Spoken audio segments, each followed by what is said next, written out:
2023 সালের 21শে আগস্টে প্রথম আলোর করা সংবাদ শিরোনাম এটি, যেখানে বলা হয়েছে 21শে আগস্ট গ্রেনেড হামলা, মৃত্যুদণ্ডাদেশ চূড়ান্ত নিষ্পত্তির অপেক্ষায়। এর ঠিক নিচে সাব হেডারে লেখা হয়েছে লুৎফুজ্জামান বাবর, আব্দুস সালাম পিট্টু সহ 26 জন কারাগারে, তারেক রহমান সহ 18 জন পলাতক। রায়ের বিরুদ্ধে 44টি জেল আপিল ও 35টি নিয়মিত আপিল করেছেন দণ্ডিতরা। এই খবরের ভেতরে লেখা হয়েছে, ভয়ঙ্কর সেই গ্রেনেড হামলা ও হত্যাযজ্ঞের ঘটনায় তদন্তকে ভিন্ন খাতে নিতে তৎকালীন বিএনপি জামাত জোট সরকার নানা তৎপরতা চালায়। 2007 সালে তত্ত্বাবধায়ক সরকারের সময় এ সংক্রান্ত মামলা দুটির নতুন করে তদন্ত শুরু করে। বেরিয়ে আসে নতুন তথ্য। তদন্ত শেষে 2008 সালে হরকাতুল জিহাদ হুজির অন্যতম শীর্ষ নেতা মুফতি হান্নান সহ 22 জনকে আসামি করে অভিযোগপত্র দেয় সিআইডি। তাতে বলা হয়, শেখ হাসিনাকে হত্যা করে আওয়ামী লীগকে নেতৃত্ব শূন্য করতে ওই হামলা চালিয়েছিল জঙ্গিরা। পরে আওয়ামী লীগ সরকার ক্ষমতায় আসার পর মামলার অধিকতর তদন্ত হয়। এরপর তারেক রহমান সহ আরও 30 জনকে আসামি করে সম্পূরক অভিযোগপত্র দেওয়া হয়। মোট আসামির সংখ্যা দাঁড়ায় 52। 2021 সালের 21শে আগস্ট একটি মতামত কলামে লিখেছেন প্রথম আলোর যুগ্ম সম্পাদক সোহরাব হাসান, যার শিরোনাম ছিল 21শে আগস্টের দায় বিএনপি এড়াবে কিভাবে। এই লেখার পুরোটা জুড়েই বিএনপিকে বিষোদ্গার করে গেছেন সোহরাব হাসান। তিনি লিখেছেন, গত শতকের 90 দশক থেকে বহুবার বাংলাদেশে জঙ্গি হামলা হয়েছে। 1999 সালে যশোরে উদীচীর সম্মেলনে হামলার মধ্য দিয়ে যে জঙ্গিবাদী নৃশংসতা শুরু হয়, 2016 সালে হোলি আর্টিজান স্ট্র্যাটেজির মধ্য দিয়ে এক পর্ব শেষ হয়েছে বলা যায়। এরপর জঙ্গিরা বড় ধরনের কোনো হামলা চালানোর সাহস না পেলেও তৎপরতা একেবারে বন্ধ হয়েছে তা বলা যাবে না। সুযোগ পেলেই তারা আন্তর্জাতিক সংবাদ মাধ্যমের দৃষ্টি আকর্ষণের চেষ্টা করছে। 21শে আগস্টের গ্রেনেড হামলার পর ক্ষমতাসীন বিএনপির পক্ষ থেকে বলা হয়েছিল, এটি আওয়ামী লীগের কাজ। আওয়ামী লীগ জনগণের সহানুভূতি পেতেই নাকি এই হামলা চালিয়েছিল। পরবর্তীকালে নানা তথ্য উপাত্ত এবং আক্রমণে অংশ নেওয়া ব্যক্তিদের জবানবন্দিতে বেরিয়ে আসে হুজি বি নেতা মুফতি আব্দুল হান্নানি এই হত্যাকাণ্ডের মূল পরিকল্পনাকারী। তিনি আওয়ামী লীগ নেতৃত্বকে শেষ করে দিতে ঘৃণ্য এ পথ বেছে নিয়েছিলেন। এর আগেও মুফতি হান্নান ও তার সংগঠন হুজিবি একাধিকবার শেখ হাসিনাকে হত্যা করার চেষ্টা চালিয়ে ব্যর্থ হয়। অথচ সেদিন ক্ষমতাসীন বিএনপি হামলার সুষ্ঠু তদন্ত না করে সরাসরি আওয়ামী লীগের ওপর দায় চাপায়। সরকারের বিভিন্ন বাহিনী, প্রশাসন, গোয়েন্দা সবাই একই সুরে কথা বলেছে। এমনকি বিচারপতি জয়নুল আবেদিনের নেতৃত্বে গঠিত বিচার বিভাগীয় কমিশন দাবি করে বসল, এই হামলার পেছনে কোনো জঙ্গি গোষ্ঠী নেই। সীমান্তের ওপারের শক্তিশালী দেশটির গোয়েন্দা সংস্থা সেখানে পলাতক সন্ত্রাসীদের দিয়ে এই হত্যাযজ্ঞ ঘটিয়েছে। নির্বাহী বিভাগের তদন্তের প্রতি মানুষের আস্থা কম বলে বিচার বিভাগীয় তদন্তের দাবি করে। আর বিচারপতি জয়নুল আবেদিন সেই বিচার বিভাগীয় তদন্তের নামে যা করেছেন তা কেবল হাস্যকর নয়, লজ্জাস্কর। সোহরাব হাসান তার লেখায় সরাসরি বিএনপির এমপি মন্ত্রীদের অভিযুক্ত করে বসেন। তিনি লিখেছেন, পরবর্তীকালে তদন্তে বেরিয়ে আসে সেই সময়ে সরকার কেবল অপরাধীদের বাঁচাতেই নানা অপকৌশলের আশ্রয় নেয়নি। প্রতিমন্ত্রী, উপমন্ত্রী সহ সরকার ও প্রশাসনের অনেকেই এই তৎপরতায় সরাসরি যুক্ত ছিলেন। যে জঙ্গি গোষ্ঠী এই নরমেধ যজ্ঞ ঘটিয়েছে, সেই যজ্ঞের অন্যতম পুরোধা মাওলানা তাজউদ্দিন ছিলেন উপমন্ত্রী আব্দুস সালাম পিট্টুর ভাই। উপমন্ত্রীর বাসায় জঙ্গিরা একাধিকবার বৈঠক করেছে। স্বরাষ্ট্র প্রতিমন্ত্রী লুৎফুজ্জামান বাবর অপরাধীদের না ধরে বিদেশে পার করে দিয়েছেন। বিএনপির নেতারা এখন বলছেন, রাজনৈতিক উদ্দেশ্যে গ্রেনেড হামলার সঙ্গে তাদের দলের অমুক নেতাকে জড়ানো হয়েছে। কিন্তু তাদের সবিনয়ে একটি প্রশ্ন করি, গ্রেনেড হামলার পরও তারা পাক্কা 2 বছর সময় পেয়েছেন।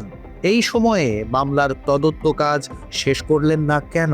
কেন তারা জজ মিয়ার কাহিনী ফাঁদলেন? তারা জঙ্গিদের পাকড়াও না করে দেশ থেকে পালানোর সুযোগ করে দিলেন কেন? তারা যেভাবে মামলার তদন্ত ভিন্ন খাতে প্রবাহিত করেছিলেন, তাতে এই ধারণা অমূলক নয় যে তৎকালীন সরকারের নীতি নির্ধারকদের একাংশ এর পেছনে ছিল। জঙ্গিদের বাঁচাতে কেন বিএনপি আষাঢ়ে গল্প ফেঁদেছিল বলে দাবি করেছে প্রথম আলোর সোহরাব। তিনি লিখেছেন, কেন জঙ্গি নেতা মুফতি হান্নান ও মাওলানা তাজউদ্দিনকে বাঁচাতে মরিয়া হয়ে উঠেছিল, সেই প্রশ্নের জবাব তাদের দিতেই হবে। একই সাথে বিএনপিকে অভিযুক্ত করে আরও লিখেছেন, বিএনপির নেতারা যতই শাক দিয়ে মাছ ঢাকার চেষ্টা করুক না কেন, ২১শে আগস্ট গ্রেনেড হামলার নৈতিক ও রাজনৈতিক দায় তারা এড়াতে পারবে না। এই হামলার সঙ্গে বিএনপির যেসব নেতার নাম এসেছে, আদালতের বিচারে দণ্ডিত হয়েছেন, বিএনপির নেতৃত্বের উচিত হবে তাদের দল থেকে বাদ দেওয়া। গ্রেনেড হামলার দণ্ডিত ব্যক্তিদের নিয়ে যে দল বেশি দূর যেতে পারবে না, সেটি দলের নেতারা প্রকাশ্যে না বললেও ব্যক্তিগত আলাপে স্বীকার করেন। এর জবাবে সে সময় প্রতিবাদ জানিয়ে লেখেন বিএনপির জ্যেষ্ঠ যুগ্ম মহাসচিব রুহুল কবির রিজভী। তিনি লিখেছেন, সম্প্রতি প্রথম আলোর যুগ্ম সম্পাদক সোহরাব হাসান একটি উপসম্পাদকীয়তে জানতে চেয়েছেন ২১শে আগস্টের দায় বিএনপি এড়াবে কিভাবে। উপসম্পাদকীয়টি যে ভাষায় লেখা হয়েছে তাতে যদিও মনে হয়নি তিনি জানতে চেয়েছেন, বরং নিজের মতো করে সিদ্ধান্ত দিয়ে বিএনপিকে দোষারোপ করাই ছিল তার উদ্দেশ্য। তিনি তার ভুল তথ্য সমৃদ্ধ লেখায় কয়েকটি বিষয়ের অবতারণা করেছেন এবং সেগুলোর প্রতিটি দায় বিএনপির নেতৃত্বকেই দিয়েছেন। এই লেখা রাজনৈতিক উদ্দেশ্যে তৈরি, কাল্পনিক, বানোয়াট ও মন গড়া। এই প্রতিবাদটিতে ভুল তথ্যগুলো ধরিয়ে দেওয়া হয়েছে। রিজভী লিখেছেন, সোহরাব হাসানের উচিত আওয়ামী লীগের নেতাদের বক্তব্যের পাশাপাশি এই মামলার রায়ের ৮৯৭ পৃষ্ঠার পর থেকে বিবাদী পক্ষের সাক্ষীদের দাবিগুলো পড়ে দেখা। এই পুরো মামলা মূলত টিকে আছে মুফতি হান্নানের দ্বিতীয় জবানবন্দির ওপর ভিত্তি করে যে সাক্ষ্য আদায় করা হয়েছিল। আওয়ামী লীগ ক্ষমতায় আসার ২.৫ বছরের মাথায় ২০১১ সালে মুফতি হান্নানকে রিমান্ডে নিয়ে ভয়াবহ নির্যাতন, নিপীড়নের মাধ্যমে মুফতি হান্নান আদালতে সবার সামনে ২০১০ সালের আগস্ট মাসে দাবি করেছিলেন, রিমান্ডে নিয়ে নির্যাতন করে তার শরীরের একটি অংশ অবশ করে দেয়া হয়েছে। এমনকি মুফতি হান্নান তার প্রথম জবানবন্দিতে বিএনপির শীর্ষ নেতাদের কারো নাম উল্লেখ করেননি। মুফতি হান্নানের সঙ্গে অন্য যারা জবানবন্দি দিয়েছিল তাদের কারো জবানবন্দিতেও বিএনপি নেতাদের নাম আসেনি। আরেকজন সাক্ষী আব্দুর রশিদ আব্দুল কাহার আকন্দের তদন্ত অনুসারে, যিনি মুফতি হান্নানের সঙ্গে বিএনপির একজন নেতার কার্যালয়ে গিয়েছিলেন, তাকেও আদালতে জেরার জন্য হাজির করা হয়নি। এই হামলার সঙ্গে বিএনপি নেতাদের জড়িত থাকার দাবিকারী এবং তার কথিত সাক্ষী দুজনের একজনকেও জেরা করার সুযোগ আসামিপক্ষে না দেওয়ার মাধ্যমে এই বিচারকে প্রশ্নবিদ্ধ করা হয়েছে। এই বিচারের স্বচ্ছতার স্বার্থে দেশের প্রধান দৈনিক হিসেবে প্রথম আলোর উচিত ছিল বিষয়টি নিয়ে জোরালো অবস্থান নেওয়ার, যা নিতে প্রথম আলো ব্যর্থ হয়েছে। এর ফলে ভবিষ্যতে যে কোনো মামলায় দেশের যে কোনো নাগরিককে শুধু জবানবন্দির ভিত্তিতে ফাঁসি দেওয়ার পথ দেখিয়ে দেওয়া হয়েছে, যা একদিন খোদ সোহরাব হাসানের বিরুদ্ধে ব্যবহৃত হতে পারে। রিজভীর এই লেখার পাল্টা জবাবও দিয়েছে প্রথম আলো। ২০১৯ সালের ২১শে আগস্ট নিজেদের ইউটিউবে জর্জ মিয়ার একটি সাক্ষাৎকার প্রকাশ করে, যার শিরোনাম ছিল ২১শে আগস্ট গ্রেনেড হামলা, আষাঢ়ে গল্পের সেই জর্জ মিয়ার সাক্ষাৎকার পর্ব ১।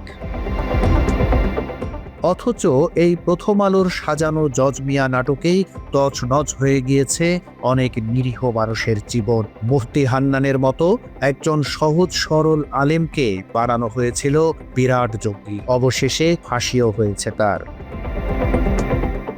বাংলা এডিশনের অনুসন্ধানে আমরা জজ মিয়াকে খুঁজে বের করেছিলাম। জজ মিয়া আমাদের জানিয়েছে প্রথম আলো তাকে 2 লাখ টাকার বিনিময়ে মিথ্যা সাক্ষাৎকার দেবার জন্য বলেছিল।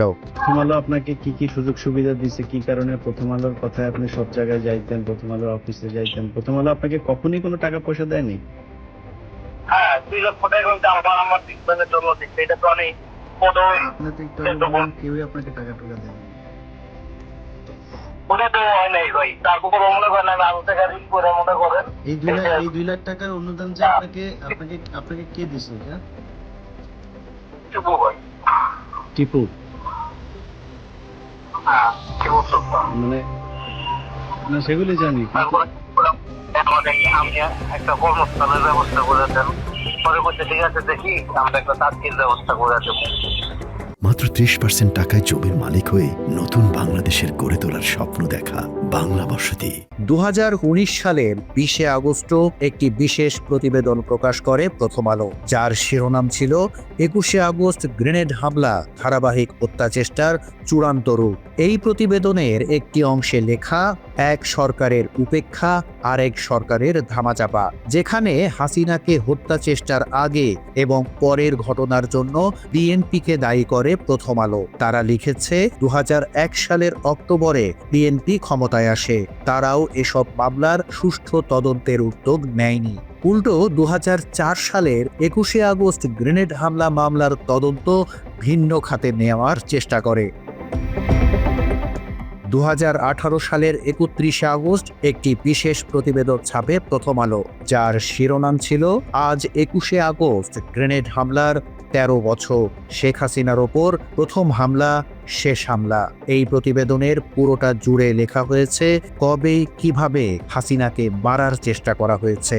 বলা হয়েছে 2000 সাল থেকে 2004 সাল পর্যন্ত অন্তত 4 বার হত্যা চেষ্টা করা হয়েছে হাসিনাকে, যার মূল পরিকল্পনাকারী ছিলেন মুফতি হান্নান। একই সাথে নাম জড়ানো হয়েছে বিএনপির। 2018 সালের 21 আগস্ট প্রথম আলো অনলাইন বিভাগ মনে করিয়ে দেয় তারা 21 আগস্টের হামলা নিয়ে কত ধরনের রিপোর্ট করেছে। 2004 সাল থেকে 18 সাল পর্যন্ত প্রকাশ করা প্রতিটি সংবাদের ছবি তুলে সেগুলো আপলোড করে, যার শিরোনাম ছিল প্রথম আলোর পাতায় 21 আগস্ট গ্রেনেড হামলা, যার পুরোটা জুড়েই বিভিন্ন সময়ে বিএনপির বিরুদ্ধে করা শিরোনাম স্থান পেয়েছে। বিএনপিকে খাটো করে হাসিনাকে তুষ্ট করতে 2016 সালের 21 আগস্টেও সোহরাব হাসানের উপসম্পাদকীয় ছাপে প্রথম আলো, যার শিরোনাম ছিল 21 আগস্ট আয়নায় নিজের মুখ দেখুক বিএনপি। এই লেখাতে নানাভাবে বিএনপিকে হেয় করার চেষ্টা করেছেন তিনি। কলামের একেবারে শেষ ভাগে সোহরাব লিখেছেন, বিএনপি সরকার ক্ষমতায় থাকতে যেভাবে মামলার তদন্ত ভিন্ন খাতে প্রবাহিত করেছিল, তাতে এই ধারণা অমূলক নয় যে তৎকালীন সরকারের নীতি নির্ধারকদের একাংশ এর পেছনে ছিল।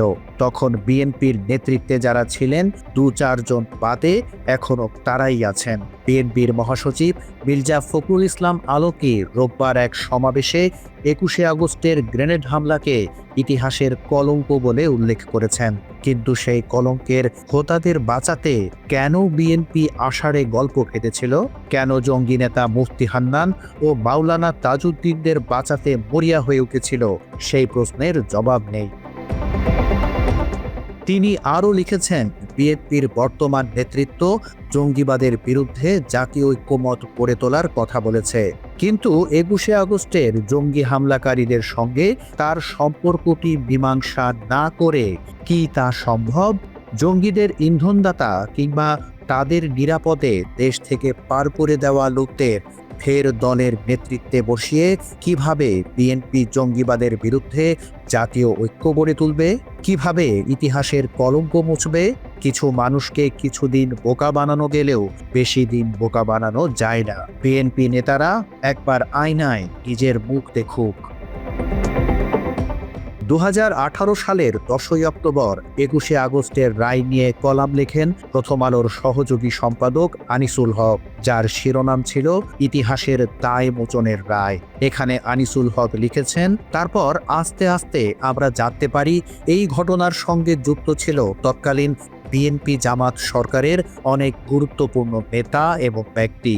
তারা ষড়যন্ত্র করেছে, ঘটনার নীল নকশা প্রণয়ন করেছে, হামলাকারীদের নিযুক্ত করেছে, গ্রেনেড সরবরাহ করেছে, হামলাকারীদের নিরাপদে সরে পড়ার ব্যবস্থা করেছে, বিচারকে বিভ্রান্ত করেছে, প্রকৃত দোষী ব্যক্তিদের আড়াল করার চেষ্টা করেছে, নিজের ওপরে নিজেই বোমা মেরেছে আওয়ামী লীগ, এই বিভ্রান্তি ছড়ানোর অপপ্রয়াস পেয়েছে। একেবারে শেষ ভাগে তিনি আনিসুল লিখেছেন, 21শে আগস্টের আঘাতে আমাদের হৃদয় এখনো ক্ষতবিক্ষত। এই বিচার প্রক্রিয়া এবং এই রায় ঐতিহাসিক, কারণ এটা জাতির উপরে চেপে বসা ইতিহাসের দায় শোধ করার প্রক্রিয়ার একটা অংশ, ইতিহাসের কলঙ্ক মোচনের একটা প্রয়াস। অশ্রু মুছে বেদনাহত চিত্তে আমরা এই রায়কে স্বাগত জানাই। শুধু 21শে আগস্টের গ্রেনেড হামলা নিয়ে 2 দশক ধরে এভাবেই বিএনপিকে অভিযুক্ত করে তাদের বিরুদ্ধে লাগাতার খবর প্রকাশ করেছে প্রথম আলো। আর হাসিনার সাজানো আদালতে দেওয়া ওই রায়ে সাজাপ্রাপ্ত হয়েছিলেন বিএনপির বর্তমান চেয়ারম্যান তারেক রহমান সহ দলটির শীর্ষ নেতারা। তাতে বেশ খুশি হয়েছিল প্রথম আলো। আনিসুল হকের লেখাতেও বেরিয়ে এসেছে সেই উচ্ছ্বাসের বহিঃপ্রকাশ। সেই প্রথম আলো এখন প্রশংসায় ভাসাচ্ছে বিএনপি সহ দলটির শীর্ষ নেতাকে। প্রথম আলোর এমন সুবিধাভোগী চরিত্র দেখে বিভ্রান্তিতে পড়েছে সাধারণ মানুষও। Desk report, Bangla addition.